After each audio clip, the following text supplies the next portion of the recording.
पैसे वाले की बीबी, लीजिए सबके लिए गर्मा गर्म चाय और पकोड़े, कहते हुए नीलम अचानक से कमरे में घुस गई।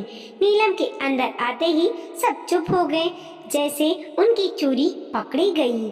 सब एक दूसरे को देखने लगे। नीलम, तुमको कितनी बार कहा है कि एक बार दरवाजा खटखटा के आया करो, हम यहाँ जरूरी बात कर रहे थे, नीलम के पति अविनाश ने कहा।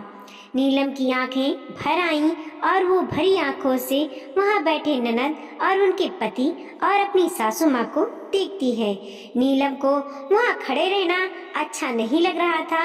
अब तो वह तुरंत कमरे से बाहर आ जाती है। उसके बाहर आते ही ननद जी ने कमरे का दरवाजा बंद कर लिया। आज नीलम अपने कमरे में आके खूब रोई। जिस दिन से शादी करके आई थी तब से देख रही थी कि उसको घर के किसी बड़े फैसले में शामिल नहीं किया जाता था। बहुत गैरों सा महसूस होता था उसे। नीलम सोचती, जब बाहर की होके दामाद जी को शामिल किया जा सकता था तो बहू को क्यों नहीं। जितना सम्मान दामाद को मिलता है उससे कहीं ज्यादा तो बहू को मिलना चाहिए, पर उतना तो छोड़ो, दामाद के बराबर ही मिल जाए, इतनी ही नीलम के लिए काफी था। नीलम की शादी को 5 साल हो गए थे। जब शादी करके आई थी तो सब कुछ बहुत अच्छा लगता था, मानो सपनों सा लगता था। लेकिन धीरे धीरे जब वो घर के कामों में, घर की जरूरतों में घुसने लगी, तब उसको समझ में आया कि उसे सिर्फ घर के में एक सजावट के सामान की तरह बसाया रखा गया है। किसी भी चीज में उसकी कोई मर्जी नहीं चलती। इन सब चीजों का कोई अधिकार नहीं मिलता था कभी नीलम को।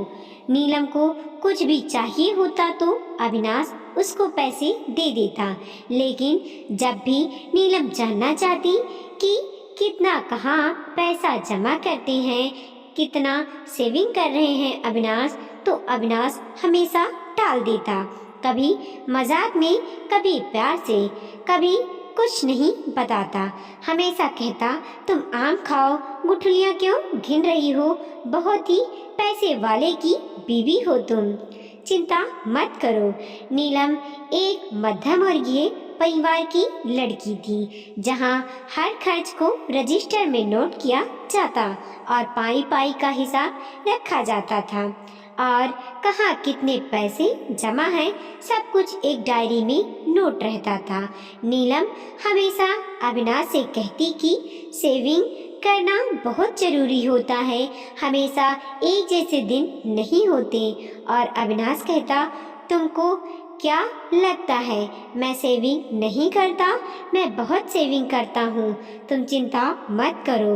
अगर करते हो तो मुझे भी कुछ बताओ ना, मुझे भी जानकारी होनी चाहिए। नीलम हमेशा यही कहती, फिर भी अविनाश नहीं बताता। एक दिन ननद और दामाद जी आए थे। खाने के टेबल पर ननद जी ने अविनाश को एक चेक देती है। भाई उस पे साइन कर दो, अमाउंट मैंने भर दिया है, और अविनाश ने साइन कर देता है। नीलम ने देखा तो 10 लाख का चेक था, लेकिन अविनाश उनसे कुछ नहीं पूछता है। पर नीलम रात में अविनाश से पूछती है कि 10 लाख का चेक किस लिए लिया दीदी जी ने?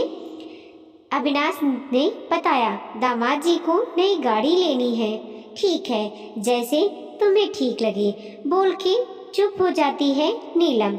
लेकिन सासू माँ और ननद जी ने देख लिया था नीलम को चेक देखते हुए।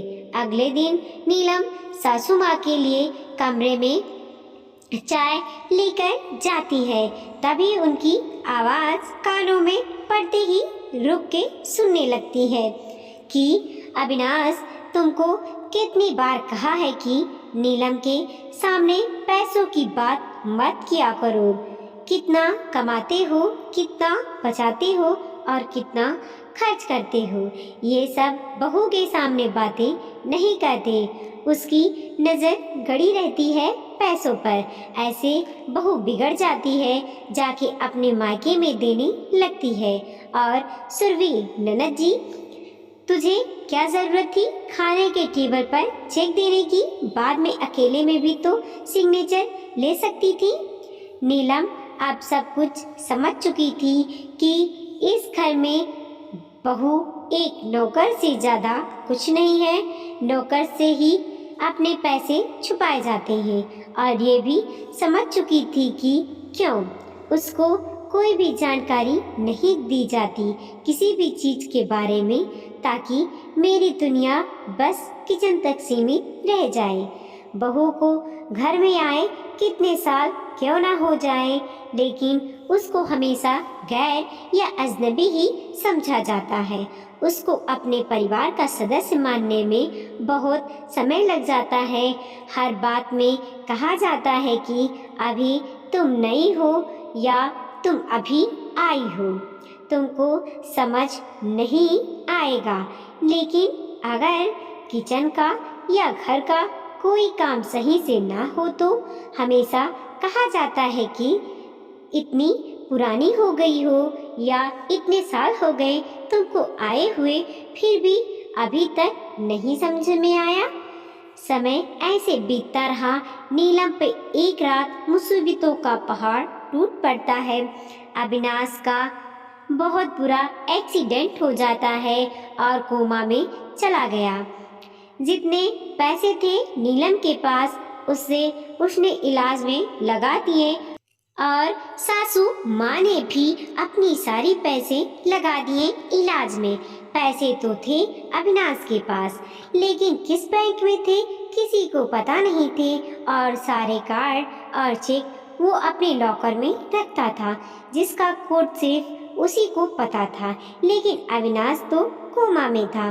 नीलम बहुत परेशान थी। जिस दोस्तों को अविनाश ने पैसे दिए थे, जो उसके सबसे अच्छे दोस्त थे, उसने नीलम पैसे मांगती ही वो अपनी गरीबी की कहानी सुना के रोने लगती।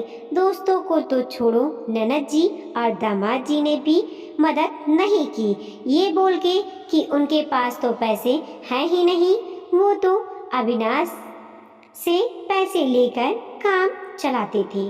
और वैसे भी कुछ लोग का मानना था कि अविनाश अब कभी ठीक नहीं होगा, तो उस पे पैसे लगाना बेकार है। घर की हालात बहुत खराब हो गई थी। अब अविनाश को कोमा में गए हुए 2 साल बीत गए। इन 2 सालों में नीलम के घर की गाड़ी, सारे गहने और सासू माँ के गहने सब कुछ बिक गए। पर नीलम ने हार नहीं मानी और अपने घर की हालात को बचाने के लिए एक नई शुरुआत करती है।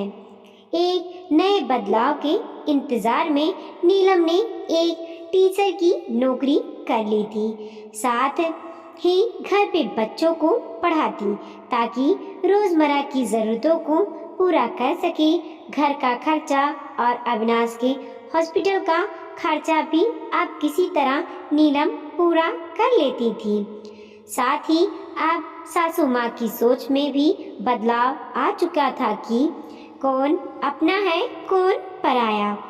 जिस बहू को बोलती थी कि कुछ भी जमा पूंजी की जानकारी मत देना, अब वही उनको लगता है कि काश बहू को सब पता होता। जिस बहू के मायके को बोलती कि वहाँ जाके पैसे देगी, उसी मायके से कभी कभी खाना आता या उनके दिए पैसों से कई बार घर का चूल्हा जलता था। बहुत बुरे दौर से गुजर रहा था परिवार। तभी एक दिन भगवान ने सुन ली उनकी। अविनाश को होश आ गया पूरे 2 साल बाद। जब अविनाश धीरे धीरे नॉर्मल हो गया, तब सासू माँ ने अपनी सारी गाथा सुनाई। बेटा, मैं हमेशा से गलत थी कि बहू कभी अपनी नहीं होती। सच तो ये है कि सिर्फ बहू ही अपनी होती है। मेरी खुद की बेटी ने इस संकट के समय में साथ छोड़ दिया, लेकिन बहू ने नहीं। मेरी दवाई, खाना, किसी चीज़ की कमी नहीं होने दी। तुम्हारी सेवा में भी जी जान से हमेशा लगी रही। बेटा, मुझसे बहुत बड़ी गलती हो गई। काश बहू को सब कार्ड और बैंक के पैसों की जानकारी होती तो हमारे ये हाल ना होता। आज नीलम का कद अविनाश और उसकी माँ की नज़रों में बहुत ऊंचा हो चुका था। साथ ही अपनी सोच और अपनी करने पे बहुत ही पछतावा भी हो रहा था, क्योंकि आज उनकी जो भी हालत थी सिर्फ उसकी गलती फैसलों की वजह से। नीलम ने तो फिर भी सब संभाल लिया था, नहीं तो घर परिवार पूरी तरीके से बर्बाद हो जाता।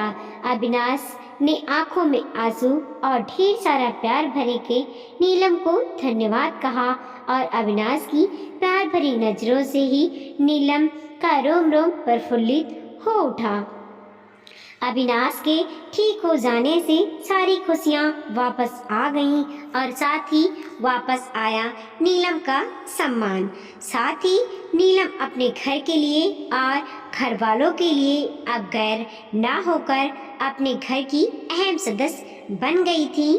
अब दोस्तों, ऐसा अक्सर ही होता है कि बहू को पराया समझा जाता है।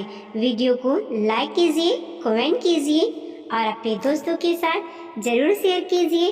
चैनल पे नए हैं तो प्लीज़ सब्सक्राइब कीजिए और देखते रहिए मोटिवेशनल स्टोरी।